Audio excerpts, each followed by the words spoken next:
this is a case of missing couple. We all felt really very bad about the newlywed couple going missing from Sohra, and then the whole thing that, what happened, the massive manhunt that was launched by the Meghalaya police, the whole Meghalaya administration got after this whole search operation. They were trying to, scan through really difficult terrain. We here in Northeast Live, in fact, my colleague Nabarun Goshwami was there just a few days ago. He reported from the spot. We showed to our viewers how difficult the terrain is, the climate and everything. Braving all the odds, the Meghalaya police, the NDRF, the SDRF, the entire Meghalaya administration was doing whatever they could do to find, first of course, Raja Raghuvanshi's body was found on June 2nd. That was almost 10 to 11 days after the couple had gone missing. Now, of course, the newlywed couple had landed in Meghalaya on June 22nd for their honeymoon. We never thought, nobody thought actually, in fact, they never thought, I'm sure Raja Raghuvanshi never thought that, he had come to Meghalaya to die, but not because of some ill element in the state of Meghalaya, but allegedly it was his own wife who, in connivance with some other people, killed him. Now, it is only today early morning that we got to know about all these gory details about the Raja and Sonam Raghuvanshi missing case. Now, Amrita, of course, the details we have been reporting, you've just mentioned. In fact, Meghalaya Chief Minister Conrad Sangma has himself tweeted about how things have happened and how Meghalaya police traced Sonam Raghuvanshi to Ghazipur in UP. Now, they hail from Indore in Madhya Pradesh.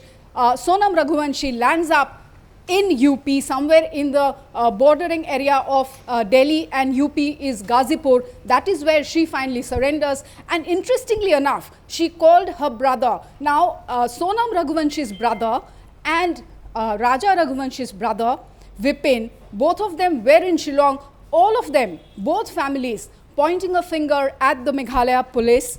They all accusing Meghalaya police, Meghalaya administration of not doing their job right. They have all been demanding for a CBI investigation. And finally, this is what we all get to know. Now, of course, a horrible, horrible case of murder that took place in Meghalaya. But thankfully enough,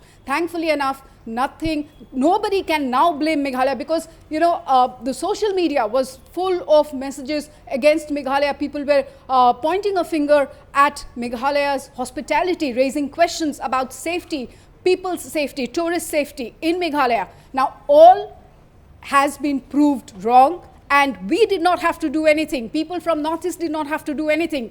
The people who had come visiting our Northeast, our Meghalaya, they themselves have proved what they have done. In fact, Amrita, very soon we will be joined by our chief news editor, my colleague Nabarun Goshwami, who was there in Sohra. Nabarun, if I can also request our camera person to do the needful, so that Nabarun can also share, what he saw and how it was like, because he has been covering, along with our correspondent in Shillong, Purbasha Bhattacharya, who has been bringing the whole story to us.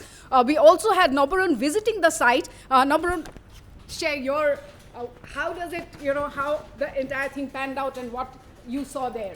Yeah, first of all, Oineetom, it's shocking how this entire thing has unfolded. But of course, the relief would be that Sora had got a bad name. Yes. Now that has been cleared. But there are a lot of questions that still arises. Well, the reports that are coming in is that there are 3 people who have been arrested, and there are reports saying that they had been hired by Sonam Raghuvanshi. Yes. Official confirmation yet to come. This is indeed shocking. Now the couple was last seen on May 23rd when they went missing, and Raja Raghuvanshi's body was recovered on the 2nd of June, which is nearly 11 days later. Also, if you remember, the East Khasi Hills police had in fact said that it could also be that the body, Raja's body, which was recovered 450 feet below the Wai Shaodong parking lot area where we had visited, where the search and rescue operations were going on. That was where the body was found, and the body, the police said, might have been dumped there. Raja was killed somewhere else, because it's not physically possible to go down 500 feet and killing someone there. And the terrain there, nobody would have actually gone there. So it was actually dumped. Now the question that arises, okay, it's absolutely understandable that 3 people had come from Madhya Pradesh or wherever they've been hired from, and they are behind the crime, they are behind the killing, but still some question arises because of the secluded area. If Raja was killed elsewhere, his body was brought all the way to the Arliang parking lot and then dumped 450 feet below. Even that once again raises a question on safety around the area. It could be outsiders, or it could be anyone, but the crime did take place on Meghalaya soil. The crime supposedly did take place in Sora. So when was Raja actually killed? These are the details that we'll be waiting for now after Sonam's interrogation. Absolutely. When was Raja actually killed? Was it on May 23rd itself, or was it a couple of days later? Where was he killed? What was the sequence? Was his body brought to the area, dumped there? So it was totally well planned, and what the tourist guide had said, media reports quoting 3 people, probably those are the 3 people who were there. Probably they have been. And yesterday when Sonam Raghuvansh's father, he was speaking to the media, said that there are people following them probably from Kamakhya temple itself, from the Shillong hotel itself. Well, it solves the puzzle now. Yes, there have been people following right from Madhya Pradesh, not from Assam or from Shillong, and it was a very pre-planned, organized conspiracy. And if we look back now, there are so many clues. You know, when the new machete was found, if the crime was committed locally, it would not be a new machete. Somebody bought it, committed the crime. So these are some of the things. Also, the raincoat, the shirt being found, and Sonam's body not being found there, and the scooty which they used, found at Sorarim, which is around 23 kilometers away from the parking lot area. So a lot was done to mislead the police, mislead the investigators, but obviously the police, the law catches on with you. Yes, absolutely. And also, Nabarun, Amrita, here now, of course, the Meghalaya administration, the Chief Minister himself has said that they will do everything. And in fact, the points that Nabarun had highlighted, I'm sure the Meghalaya administration, the government of Meghalaya will now take necessary steps to ensure all-round safety of every person who visits Meghalaya. Not just that, for every resident and citizen of Meghalaya too. Amrita. Right. Of course, Oineetom, there are some major questions which are coming forth now after this latest development, especially about the whereabouts of Sonam Raghuvanshi, where she was, with whom she was, and how this whole murder was planned. But of course, again, I would like to come back to the northeast angle. Oineetom and Nabarun, both of you are there. Of course, I would like to come back because all this while northeast, especially Meghalaya, was targeted, and there was kind of an anti-Meghalaya, anti-Northeast social media campaign. It was starting to gain momentum. Now that the air has been cleared, of course, we know that Northeast is a place which is known for its good hospitality. The people are welcoming here. It's a very, it's a place where there are pristine hills and valleys. Now the air has been cleared, and it's kind of a relief, I would say, for the people of the Northeastern region and for Meghalaya as a whole. Absolutely, Amrita. In fact, the image was just beginning to get dented as far as Meghalaya's clean image is concerned. But thankfully, like I already mentioned, thankfully for all of us, the truth has emerged. Of course, like Nabarun highlighted, like he mentioned, few concerns remain, but we are confident that Meghalaya government will definitely do all that is required, and I'm sure rest of our states of Northeast will take a cue from this. They will definitely do whatever is necessary, because each of the Northeastern state is a hot tourist destination now, and more so after what has happened in Pahalgam. Many people are now coming to Northeast. Arunachal is flooded. In fact, Mizoram has just recorded the highest tourist footfall in recent times. It has surged by over 100% to seeing a tourist influx like that. Nagaland, Meghalaya, of course, is there. Sikkim is seeing a lot of tourists. Sikkim has always been a tourist destination despite its bad weather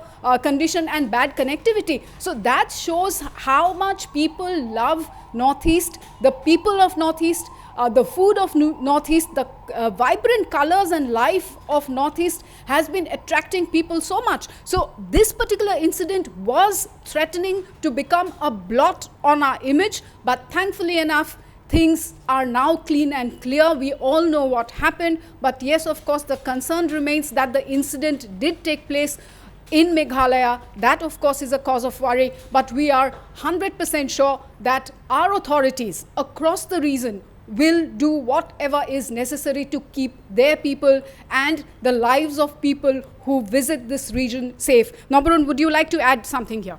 Yeah, in fact, it is a big relief also for the people of Sora, the tourism stakeholders, the traditional bodies, the traditional heads there. We spoke to the deputy CM, which is like the deputy king of Sora, traditional head, and everyone is equally concerned. Everyone is condemning the incident, and they are worried that it will bring a bad name. Tourism is the mainstay of the area. It has never happened before. And there are some stakeholders who told me that there are people who have come back to Sora not just because of the scenic beauty, but also because of the behavior, the hospitality they received from the people of the area, from the stakeholders, from the homestays. That also, they have got repeat tourists in Sora, people who come every now and then. So all this was somewhere also concerning the entire state, and mainly the people of Sora. The entire tourism industry was worried. There were people, we spoke with the president of the Meghalaya Rural Tourism Forum, who said that it has to serve as a wake-up call, and the Meghalaya police has to take this case to the logical conclusion. So everyone, there were reports outside, even tagging Sora as crime-prone hills. That is misinformed reporting, we would say. We had also pointed out, and everyone in Sora wanted this case to be solved because they were open to it. Whoever it was has to get punished. Whatever steps need to be taken will be taken. They're open to it. In fact, the Meghalaya, all the stakeholders and the CM that I spoke to said they will soon come up with a new set of SOPs to ensure the safety of tourists. So yes, Meghalaya had taken this very seriously, which is good. The tourism stakeholders has taken this case very seriously.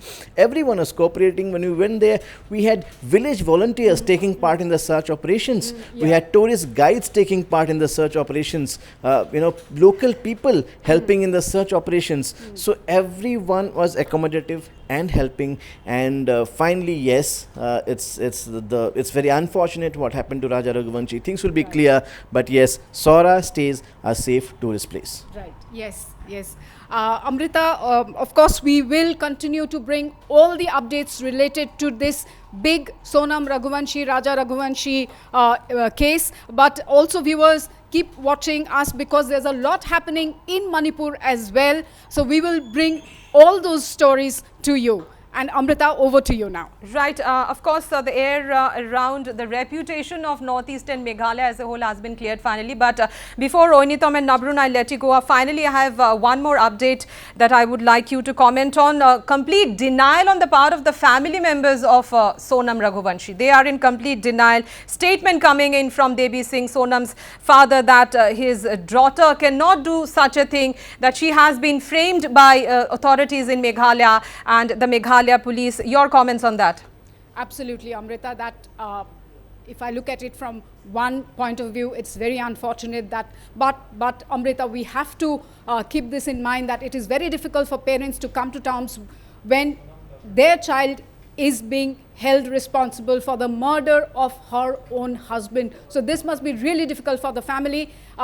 What I would say is that maybe they are trying to put up a brave face, but I'm sure they too, somewhere deep within their hearts, they also know that something has terribly gone wrong. And of course, here Sonam herself has surrendered, Amrita. So of course, what I would say is that the parents, the father, trying to put up a brave face there, he knows that the child has done something really, really terribly wrong, killing her own husband within days of getting married. It was barely 10 days or even less than that they had got married. They came to Meghalaya for their honeymoon, and she ends up killing her husband. So, and of course, Amrita, like we have been mentioning, they are still demanding CBI probe. They are pointing fingers still at Meghalaya police. The least I can say, or we can say, is that this is extremely unfortunate. I mean, the facts are already out there. Sonam herself has surrendered. A few more people, her accomplices, arrested. Despite all of these things, the families, the father of Sonam Raghuvanshi, still suggesting that his daughter, in fact, what her father has said is that His daughter has been framed, and he is not ready to accept that Sonam could do something like that, and still demanding a CBI probe.